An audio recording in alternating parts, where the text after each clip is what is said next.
unconventional approach to conventional challenges, a very unique topic for discussion in the times that we are right now in. So, India is one of the world's largest democracies and a growing economy with population close to 1.3 billion. India has survived many pandemics in the past. Gopalji, so my next question is for you. Being a research scholar and a social worker in a country like India, which is hailed to be one of the oldest civilizations on the earth, how do you think the old Indian lifestyle has helped or hurt the situation in India during this pandemic? Namaste, everyone. I'm delighted to be present among this august audience. Thank you, Frank, for enlightening us on the economic issues of COVID world. He has talked about how to recover the economy and how we will proceed with the economy, what will be the shape of the economy. My perspective is the bigger challenge today. We have over 1 million positive COVID patient in US, and over or more than that in Europe. And the fatality, as Frank has said, there's around 200,000 people have died. Our first and foremost priority should be what my side is to survive. This mankind should survive. Pandemic like Corona, COVID, and many more to come. This one is not. No one can say that assure us the last one. So there are many other pandemics going to come, going to happen. The first and foremost priority is to protect mankind from such epidemic. As Frank rightly said, that we may take around, it may take one year or so to invent or to arrive with some vaccination or something like that. So shall we focus upon surviving rather than economy? Economy can wait, luxury can wait. We can focus upon surviving. Look at the figures in the western part and the eastern part. For that example, I would give an example of India. We have over 10,000, I think 10,000 cases right now, positive cases, and we have a mortality rate of total number of mortalities over 800. So if you look at the ratio, Belgium has 400 plus per million deaths, and India has 0.4% per million. Shall we focus upon the how it is happening? Some people are telling that India has lesser facilities. They don't have infrastructure to test. The number of testing is lesser. So I had a conversation yesterday with my friend, a doctor friend in London. So he said that in London, only those people are tested who are really need to be admitted in the hospital with ventilators. Even one patient, he said that I am affected, or he's showing the symptoms. He has been put in home, that you stay inside. We will admit you only if the condition is worst. And they test only to decide whether it should go to the normal ward or a corona ward. And he said that he himself was a corona patient and his family was not tested. While in India, we are testing in communities. We are going random testing. If someone found a locality, then whole community is tested, whole locality is tested. His family is quarantined, his family is tested. So the claim that India has lesser facilities or they are testing less is totally false. Going for such things, I think what West should focus is how India is surviving these pandemics. As I said that we have survived many pandemics, many attacks. So it is our food system, our eating habits. We have a decided pattern of what to eat, when to eat, how much to eat. Everything, every foods for the seasons, food for the occasions. The pattern is fixed in Ayurveda. the things which are projected to be ingredient to boost the immunity are a regular ingredient of our daily food. 3 times a meal, we are getting those ingredients like turmeric, like all other things which are now being used. They are very popular in West also. Like the turmeric milk, the golden milk is now very famous in US. So there we can adopt those things which were and which are being practiced in India. We cook 3 times a day, live food. That is the key for the health.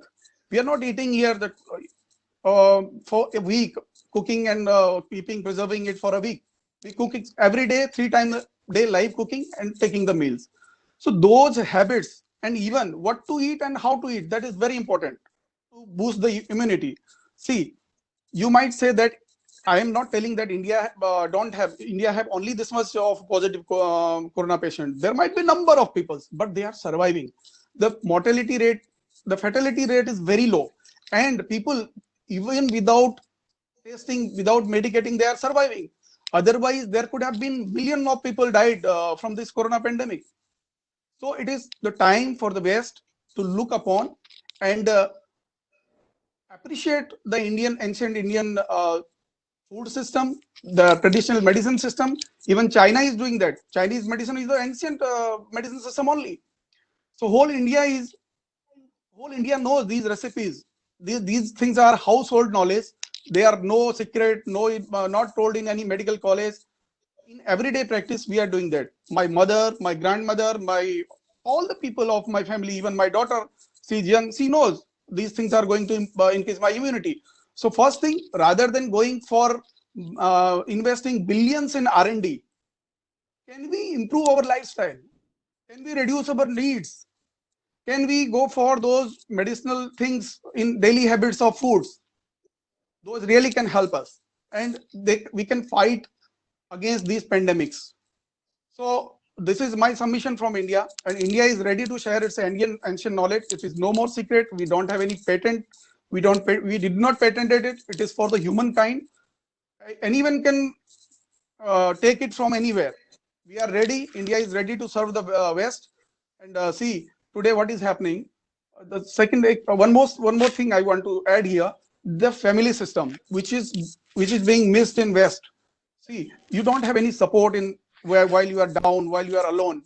The deaths in the West and the European countries are largely attributed to out of fear also, that they succumb to the fear. Many deaths are due to that also. It is a case to be investigated, or it is to be found out what is happening in that case. So the family system should be given the thrust upon, and the food system we should change. Economy can wait. We should focus upon increasing the immunity through our food habits and living system. See, in our country, from the ancient time, there is called a Brahma Muhurta, rising before sunset, 2 hours before sunset. That means that time the atmosphere is pure, oxygen level is very high. So we have maximum things, and we have that yoga, which is largely accepted by the West, and they are getting benefit of this thing. Now it is a time to accept Ayurveda also as a medicine. We should practice in Europe, America, and get benefited out of it. Thank you very much. Thank you. This is very interesting because, having the science of Ayurveda in our old ancient system, and your immunity is extremely important. And, I am a living example of it, but that story is for another day. So my next question is going to be a question that is basically your personal reflection. And I just want about each speaker to just give a minute to it, just because of the sensitivity of time. What was your most impactful personal learning during this pandemic? And what is your advice to the viewers? Thank you, Priya. My take is this is a time when, as a Mr. Chris has told that connect with the Mother Earth. So we are trying to do this right now. We are getting back to our roots. This is a time when we can rearrange our village rural economy. We can really put emphasis upon the traditional way of business, which eventually is eco-friendly, environment-friendly in nature. We can revive our rural economy. We can empower our rural peoples. The distance between the urban rich and the rural poor, it was too wide. Now we hope that we will be able to bridge it. We are working upon those models to support them. Technical means technical things and business models of supply chain management. We are working on those models, and we hope that these things will work in future, and our rural economy will be able to revive and re-establish our GDP. The numbers which are going down, the rural portion of India will be able to take care of the cities now. There's a flip side of the economy now. And for most thing, what I have experienced personally is the half of India is in need of help, and the other half of India is helping India. That is a very beautiful thing about India. We are one at this time and helping each other without expecting anything.